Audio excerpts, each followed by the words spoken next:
U12LO2 we looked at defining an animal, we looked at basic features like body cavities and tissues. Now we're going to look at classification of animals and then look at those life functions that we mentioned before in a little bit more detail and see how diverse the animal kingdom really is. First, how we classify animals. We're going to break down their classification as we go through the next 2 units, but in general, know that animals are believed to have evolved from protists that were living in colonies. They were individuals that were grouped together, and over time evolution took place, and we ended up with 2 very, very large groups: the invertebrates that don't have a backbone, and chordates. Invertebrates include things like worms and tarantulas and jellyfish and sponges, and you can see the list there. The things in this group do not have a backbone, and of all the animals that we know about, 95% of them are invertebrates. They don't have a backbone. The other group we lump together as chordates, and these are things that have a spinal cord, and some of them on top of that are vertebrates that have a backbone around the spinal cord. So vertebrata is a subgroup or a subphylum of chordates, and that would be a group that we fall into because we have a backbone around our spinal cord. When we compare animals, there's huge diversity in their life functions. So for example, feeding. You have animals that filter feed. You have giant whales that simply just filter out the water and take out the things that they need. You have other animals with very well-developed digestive systems like us, that we eat things, we digest it, break it down, get the nutrients that we need. Respiration. This is talking about bringing in oxygen and getting rid of carbon dioxide. All animals need to do this. Some just exchange oxygen and carbon dioxide through their skin. Some have gills, while others, like us, have lungs. So wide diversity in how organisms breathe. Internal transport, we talked about this in the last video, refers to a circulatory system. Some animals have an open system, whereas others have a closed. If an organism has an open circulatory system, that means that they have some sort of fluid, not really blood, but something like it. They probably do have a heart. Not all of the animals that we'll look at do, but they have some sort of heart-like structure, a pump that pumps circulatory fluid through their blood vessels, and then that just enters their body. A closed system, you have a heart or a pump that takes blood and circulates it through vessels, and it never leaves the vessels unless there's an accident. Whereas in the open system here, you can see the vessels just take that blood-like fluid into the body directly. Excretion, getting rid of wastes.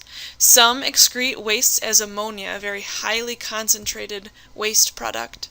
More complex animals like us have kidneys that filter out things a little bit better, so we don't lose as many nutrients and things. We actually kind of recycle our wastes and send it through a couple times before we get rid of what we don't want.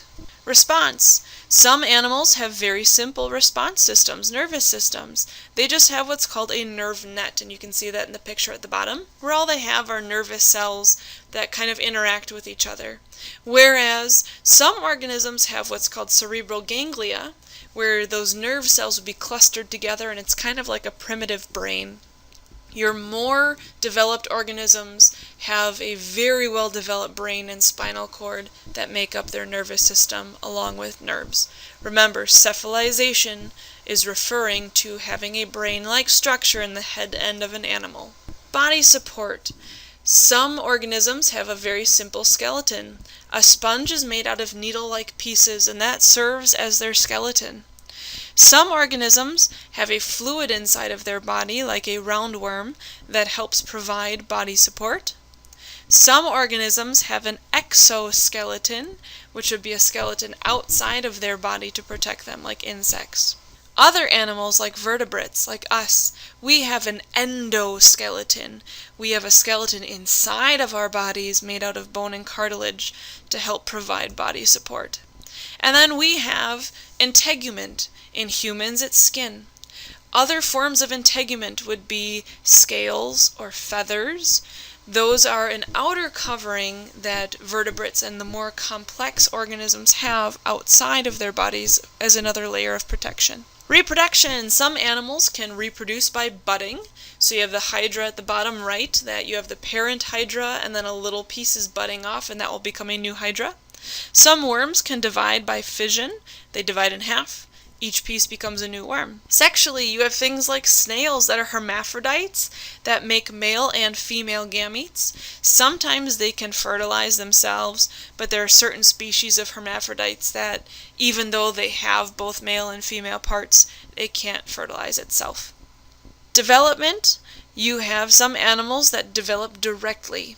And this means that when it's born, it looks almost the same as it does as an adult.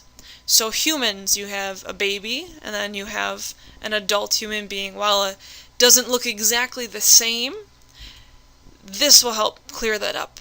Indirect development, the opposite, has a larval stage that looks completely different from the adult form. So you have like a caterpillar and a butterfly, versus in direct development, you have a little chick that becomes a chicken or a baby that becomes a human. You don't have this larval stage. So indirect development has a free-living immature form, so caterpillar or something similar, that is different morphologically, meaning in the way that it looks, than the adult. These categories, we're going to hit these with every single group of animals that we talk about. And you'll see how, again, animals show such diversity in the way that they carry out their life processes. Please refer to your note packet for what you need to do next.